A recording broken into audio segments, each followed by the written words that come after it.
Hello guys, how you doing? I'm Rahul and you're watching the Concept Builder. And today guys, we're gonna start a new topic called is distillation of our mass transfer series. Okay, so the topic is very important and we're gonna start it now. So let's get started. Okay, so what is distillation is all about? So it is a technique to separate more volatile components from a liquid mixture. So what we have a liquid mixture. We have a liquid mixture of more than one components.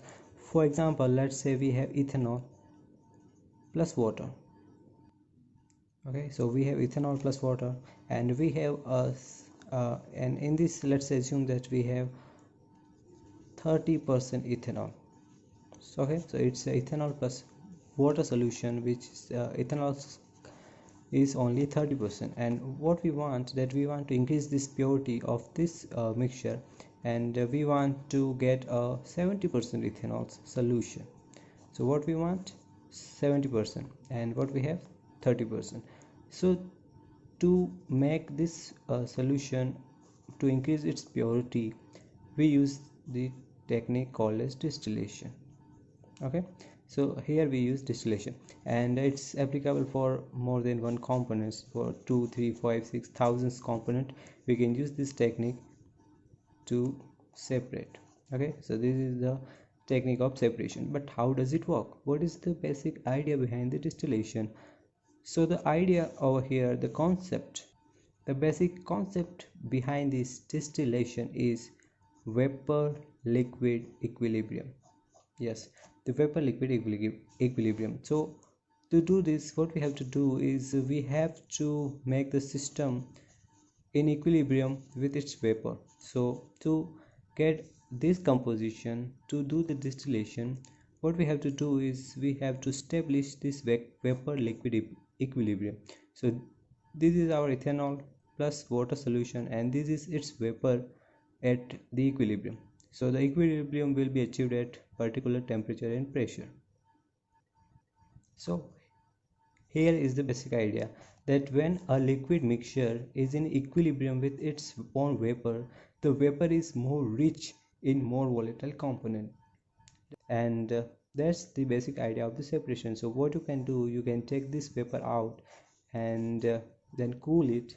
When you cool it, you can make the another liquid, which is our product, and which will have more amount of more volatile component. And that's how we do the separation. So when we have this mole fraction of ethanol, suppose 0.3, then it can have mole fraction, let's say 0.4, or so it is higher than this thing. So what happened over here, that with the help of vapor liquid equilibrium, there must be vapor, there must be liquid, and there should be equilibrium for this thing to happen, for the separation to happen. What happens if I don't establish vapor liquid equilibrium, and if I heat this liquid mixture and evaporate whole mixture and make whole liquid vapor? And what if I cool it again and I get the liquid? What will happen now? Then we see that there is no change in this thing. So initially it was, suppose the mole fraction of ethanol was 0.3, then in this product also the mole fraction will 0.3. There will be no separation occur. So for the separation to happen, what we have to what we need to do, the necessary condition is the equilibrium between the liquid and vapor. Okay, so now to understand it, this thing in a better way, to better understand it, we have to make some assumption. So we take a two component system, we call it a binary system. Okay, so what we have here is that we have only two components in the mixture, A and B, and we are assuming that A is our more volatile component. Okay, so what is more volatile component? More volatile components, it simply means that this component has higher vapor pressure. Okay, so its vapor pressure is high, and it simply means that it has more tendency to go into vapor. Okay, and we also call the more volatile component as a light light component. Okay, and another one, the B, over here we are assuming it's a heavy component, means is its volatility is lower than this A. So um, A is our more volatile components. That's easy. Okay, so from now on we're gonna talk about a binary system. Okay, and in this what we have, a liquid mixture of two components. Okay, and we gonna make another assumption that the mixture made here is ideal. So we have an ideal solution, right? So we have ideal solution and we have only two components. Now the next most important and very important thing, which is very much important for our distillation topic to get started, is TXY diagram. Okay, so what is TXY diagram? So this is a representation in the form of graph of x and y and the temperature at constant pressure. So let me explain it what is happening. We have a mixture, okay, which has two components and which is an ideal solution. Now of this solution we can say that its degree of freedom is 2, because we know that degree of freedom is C minus P plus 2. So we have only two components and there are two phases, vapor and liquid. So its degree of freedom is 2. So when we fix the pressure, we still have one more variable to fix the state of the system. So and this one more variable is, here we are assuming, as the x.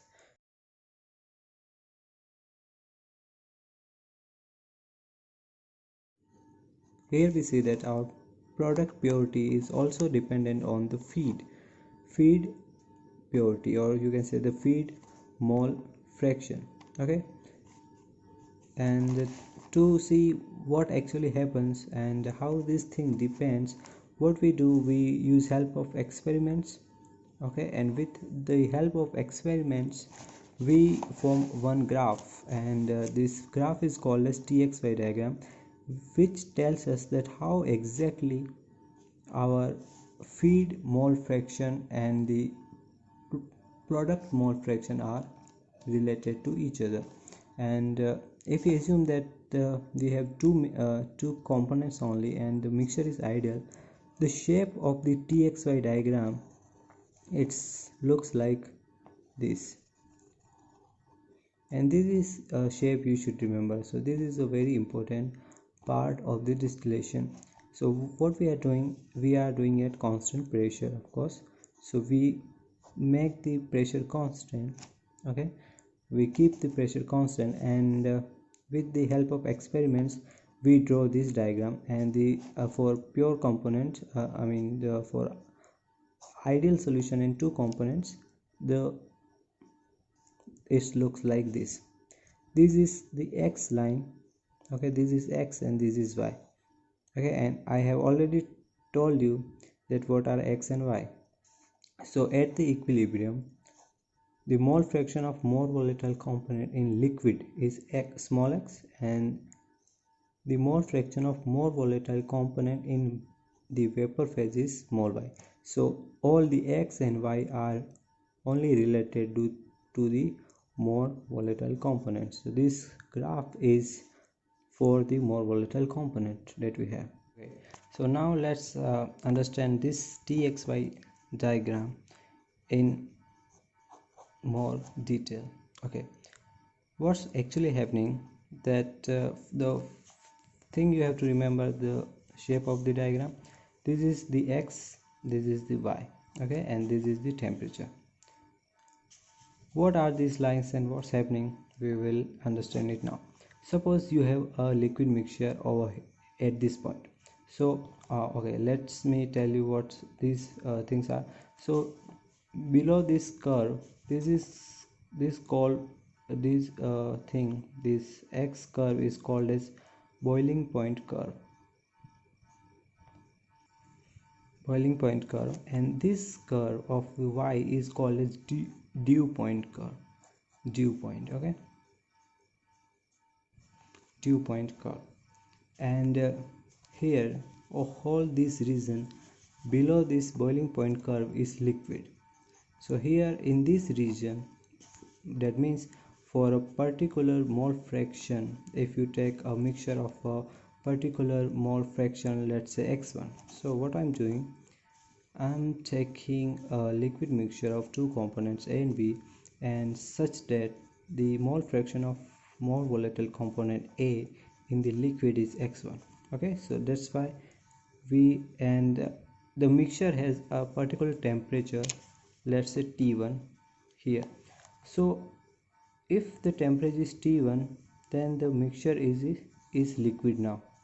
Okay, because it's lie in this region. Okay, now what I do, I keep the pressure constant, as I told you that in this diagram the pressure is constant. So if I somehow keep the pressure constant, and if I heat this mixture, if I increase its temperature, then what will happen? So you know that if I will heat this mixture, and until it is liquid, its mole fraction will not change, because there is no moles going out of the system. We are just heating the liquid. Okay, we are just increasing its temperature. So what you do, you keep increasing its temperature. Okay, keep going, keep going, keep going, until we reach this point. And now it is very important, when you hit this point, what will happen? This is the boiling point curve. So what will happen, that here is the point where our mixture will no longer a liquid only. Here what will happen, we call it vapor liquid equilibrium. That means the boiling will start. Our mixture will start to boil at just this temperature. It's just a starting point of the boiling, and we call it TB1, suppose. Okay, so the first boiling point, and at this point the liquid still has the mole fraction x1. Okay, but it has vapor also. Okay, because the boiling has started, and when boiling starts it will produce vapor. And this is a point, if you stay here, then after the equilibrium, what will be the mole fraction in the vapor? And that's what this curve tells us, that at TB1 temperature we have maintained this system at TB1 temperature, this temperature, and the liquid has x1 mole fraction. Then what will be the mole fraction in the vapor? Can we answer this from this curve? Yes, of course. What you have to do, because we have fixed temperature, so if you go along this temperature line, then the temperature line cuts over here. So, and if you find out that here it's hit somewhere here, y1. Okay, so this is the composition of the vapor, and here x equal to 0, here x equal to 1, and here also y equal to 0 and y equal to also 1, y equal to 1. So what's happening, when I'm going from this coordinates to this coordinates, the purity is increasing, because here see x is lower than from here. So here the mole fraction is higher. That means our vapor is rich in more volatile component, because the more volatile component mole fraction is high at this point, which tells us that if I take out this vapor and if I cool this, then we will have a liquid which has more purity than our initial liquid, our feed. So this is just a one stage of our distillation, just a one stage. Okay, so now let me explain what we did. Initially our mixture was at some temperature lower than the boiling point temperature, and with the help of this curve we can see. So what we had a feed which has some mole fraction x1, which has some initial temperature. We keep on heating up to the point we hit this TB1 temperature, and we stop there. We did not increase temperature more than that. We stopped here. We wait for some time until the equilibrium reached. After the equilibrium, the vapor has the mole fraction, this one we found using this curve. Okay, and from here we can do it. We can take out the vapor and cool it, and we will get our new liquid which has more purity. Okay, now let's see what happens if I keep on heating it. What if I increase its temperature again? So the when we heat the TB1 temperature, if I keep on heating it, what will happen? There will be more and more amount will vaporize, and what will happen that the mole fraction will decrease of the more volatile component. The value of x will decrease. Why it will decrease? Because the x is mole fraction of more volatile component, and if we keep on heating, the more and more vapor will be produced, and more x will go into the vapor phase as compared to the b, because a is more volatile. It wants to go into the vapor. So as the vapor will produce, the more and more a will go into the vapor. That's why the mole fraction in the liquid will decrease. So we will